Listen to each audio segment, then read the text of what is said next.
د نوښار تخت دپاره جنګ جاري دی. د پی ټي آی امیدوار اسحاق خټک دغه ډور ټو ډور کمپین دغه جلسې د ډاکټر عمران خټک ډور ټو ډور کمپین جلسې اسماعیل خټک ډور ټو ډور کمپین جلسې او د وفاقي وزیر دفاع پرویز خټک ابراهیم خټک دی پکې یاد نو ابراهیم خټک دغه هم سرګرم دی کنه هم سرګرم دی. نو دا یو لوی سرکل په یو پارټۍ کې یو امیدوار له سرګرم دی. نننی څه پروګرس دی؟ بیګا خو ډېر شمولیتونه شوي داخلو کې داخلو کې شوي. د عوامي نشو پارټي یو سرکر د رهنما دی کوسټل زرشاد هم ان پی پریښی ده او پاکستان تحریک انصاف کې شامل شوی او اسحاق خټک حمایت حمایت یې کړی دی. هغه خبر چې موږ نه پاتې شوی ناوخته مو پر موږ ټاک شوم نه کړی. نن موږ پېښ کړو چې زرشاد چې دی ان پی سره تعلق او کوسلر هم پاتې شوی اسحاق خټک حمایت اعلان یې کړی دی او نن پورې نوښار کې او په زنډو علاقې کې او خیشکو علاقو کې کوم پروګرامونه موږ ته راغلي دي. اسحاق خټک ته هلته شمولیت پروګرامونه شوي دي. بل طرف ته ډاکټر عمران دی هغه سره خلکو شمولیت پروګرامونه کړي دي. اسحاق خټک حمایت هلته اسماعیل خټک دی او پیرپایي کې هغه شمولیت تقریبات موږ ته راغلي دي چې اسحاق خټک سره خلک شامل شوي دي. هسې ابراهیم خټک دی رسالپور علاقې کې رشک علاقې کې هلته د کارنه میټینګونه کړي دي او کسان شامل شوي دي ورسره نورو پارټونو. اسحاق خټک حمایت اعلان یې کړی دی. اوس ناوخته یو جلسه په نوشیره کلا کې او هغې کې اوس کوم خبرونه راځي نو هغې کې دي چې شمولیت ګڼ ته خلکو پکې وکړو. مختلفو علاقو کې موږ ته چې کوم خبرونه راځي نو د تحصیل امیدوارانو دپاره د ښکته امیدواران اکثر ځان له پروګرامونه کوي.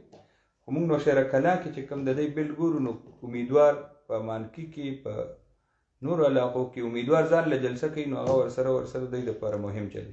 فهم دا دی چې د پلانینګ سره کار کوي. بل چې کم ولاړ دي اوس جن نشسته تحریک انصاف نه لکه یو کلی دی هلته تحریک انصاف 4 کسان ولاړ دي یا 3 ولاړ دي یا 2 ولاړ دي خو دوی ټکټ نه دی ټول آزاد ولاړ دي. ټکټ یې زه ولې نه ورکړی د دې وجې چې دوی بې اتفاقي پیدا شي یو ته ټکټ ورکړو نور ناراضه شي نو اسحاق خټک سره به تعاون نه کوي خو دوی میدان کلاو پرې ایښی دی. خو چې کوم امیدواران چې ولاړ دي پی ټي آی تحریک انصاف کارګنان دي آزاد ولاړ دي هغوی خپل کې ووټ مقابله کوي چې بل دا ملګری د نه سیوا ونه په تحصیل باندې متفق دي.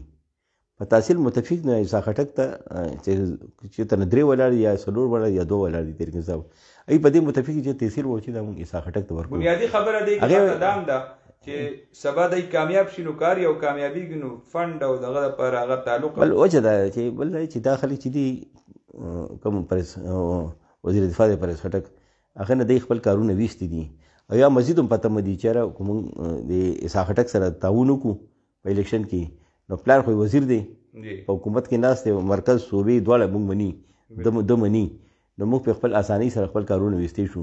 نو ځکه هغوی چې کوم آزاد هم ولاړ دي ګڼ تعداد کې یو حلقې باندې پی ټي آی ګڼ کارکنان ولاړ دي خو هغوی اسحاق خټک ووټ باندې متفق دي چې دا ووټ به موږ ده ته ورکوو. بلکل. پرویز خان زیارت کاکا صاحب کې څه شمولیتونه کړي؟ پرویز خان چې دی زوی الیکشن ته ولاړ دی مشر زوی دی هغه خپل سیاست چې دی سیاست جاګیر خپل جاګیر چې دی هغه کوم سیاست جاګیر دی وراثت هغه هغه مشر زوی هغه سیاست جاګیر چې دی هغه اسحاق خټک ته حواله کړی دی هغه ته سپارلی دی. 40 کال سیاست ته ټول هغه ته حواله کو پیټ حواله کو فل فلیج سره پرویز خان راوتی دی کې حقیقي معنو کې هغه سپارل نه دی هغه شروع دي. بلکل ما سپارل دي خو کامیابی سره سپارل دي لکه ټول اختیارات سره د وزارت سره او سره دغه سره ورکوي ورته. پرویز خان چې دی پوره جومن سره لکه دومره محنت هغه ځان ته نه وکړي څومره چې هغې اسحاق خټک دپاره کوي. او پرون چې کوم ناراضه خلک وو هغوی سره هم کېناستو آیم رضا کو نو څنګه تاسو وایي چې هغه هم خبر نه خبر شي نو هغې ته هم ځان رسوي. نن هم ګڼ تعداد کې رسېدلی دی مختلفو علاقو ته فاتحې ته رسېدلی دي مبارکیانې دعاګانې هر ځای ته یې ځان رسولی دی. دغسې د سیاسي سرګرمیان هم د دوی جاري دي. کاکا صاحب کې هم نن شمولیت